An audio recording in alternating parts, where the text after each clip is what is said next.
You see Jeff 20 minutes before his music hits. Yes. There is no indication, anything that strikes you as odd or anything? None whatsoever. Our last walkthrough of the match, I remember particularly we were back in Universal Studios. We were right outside Studio 31, I believe it is, and we were standing right by the door, and we were just talking it over. And as an agent, a lot of agents write down notes. I'm of the wrestling thing where I hear the match and it's in my head because I want to know the match as well as they do. So I don't write notes down. I just have it in my head. And we walk right through it. No ifs, ands, or buts, no problems at all. Jeff and Sting went separate ways, and then I went and produced one more match right before. So yeah, we had a nice walkthrough, no big deal. Everything was fine.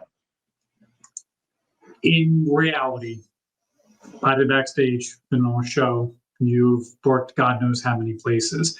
Universal Studios and the TNA setup is a different one from many because they have two sides of entrances. You have your babyface side on one side, heel on the other.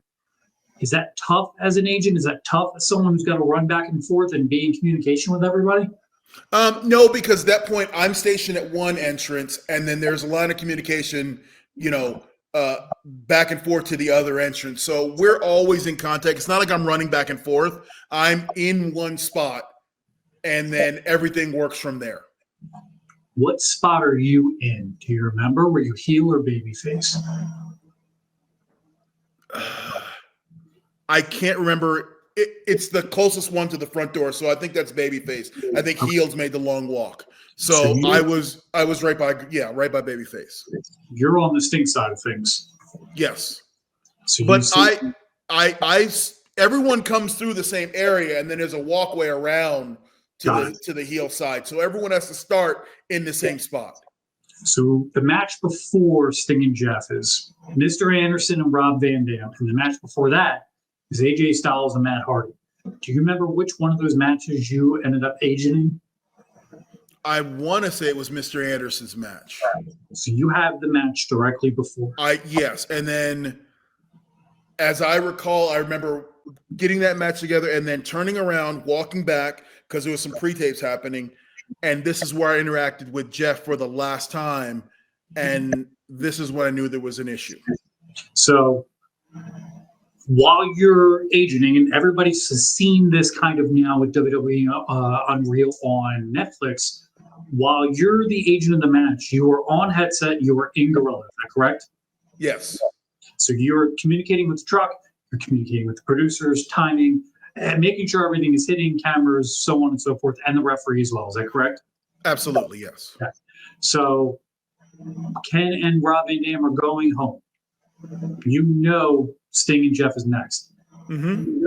Walk me through the instant when you realize, oh God, what's wrong? You go back and had that final, okay, is everybody ready? Everything good? And that's when I just had a sense that there was something a little off with Jeff. And I remember coming to the headsets and saying, hey guys, I think we might have an issue. And everyone was like, what? So I kind of ran down what I had a feeling of. And they were like, are you sure? And I'm like, I'm not 100% sure. Something feels a little off. And then it's Jeff's music. Jeff goes to the ring. And Eric is there near me. He's right there. So he's right over my shoulder. He's seeing all this. And Eric is making the calls because Eric is in charge of all of production at this point. Eric is the booker. Eric Bischoff. Eric Bischoff, yes. He's in charge of everything because I had alerted a few people going, hey. And then Eric and I discussed what the first spot of the match was.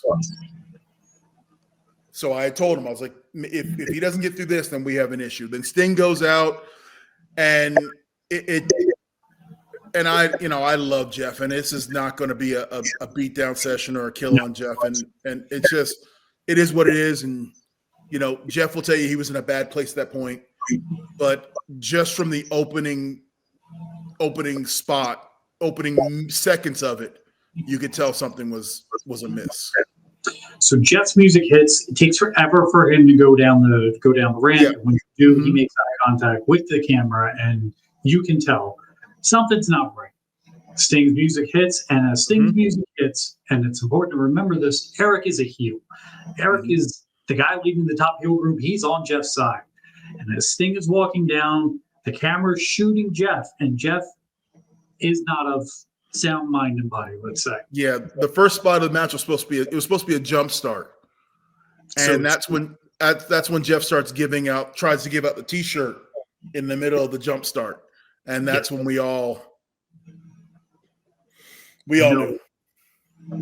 So Eric comes out, cuts a promo, Yeah, but on WWE recently, they released a documentary regarding this. And you see Eric go out and shake everyone's hand and try to get a feel for Jeff and tell Jeff, we're going to cut it short and we're going to go home quickly. yeah. Eric is calling an audible in the ring, and he's kind of delivering messages back and forth to Sting and to Jeff to try to salvage what we got going on. What's going on backstage as this unfolds? For me, I'm talking with Hebner, and I'm back and forth just talking with Hebner, going, "Hey, this is Plan A, Plan B, or Plan C. So let's be alert for whatever we need."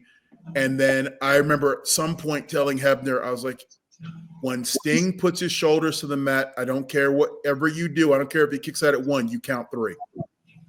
We just had to get through. We had to get through it." You're telling this to Brian Hebner, who's in the ring with the headphones. Yes. Did TNA have microphones for the referees? No, it was one-way communication. So it was just in his ear. And then this is where I don't go into too much of the sausage, but we have signals where I know he's acknowledging what I'm saying. There's a few of them.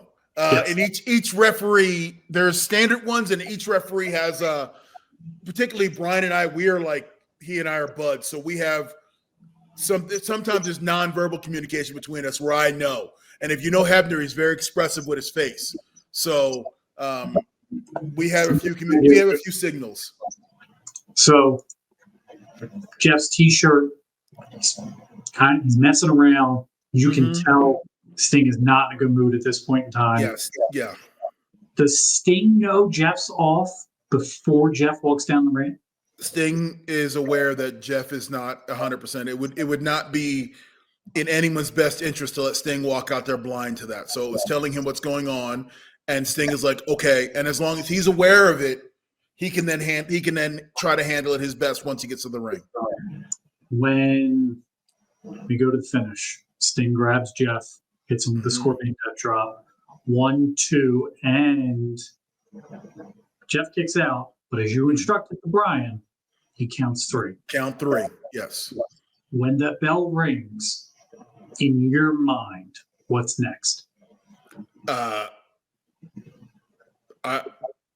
storm is about to hit. When everyone comes back, I know there's going to be a lot going to happen in a few minutes, and a lot we're going to be moved away and whisked into a room, and everyone's part of this is going to be, what did you know? What's going on? Tell me. And we're going to get to the bottom of this. So, one, it's relief that no one got hurt.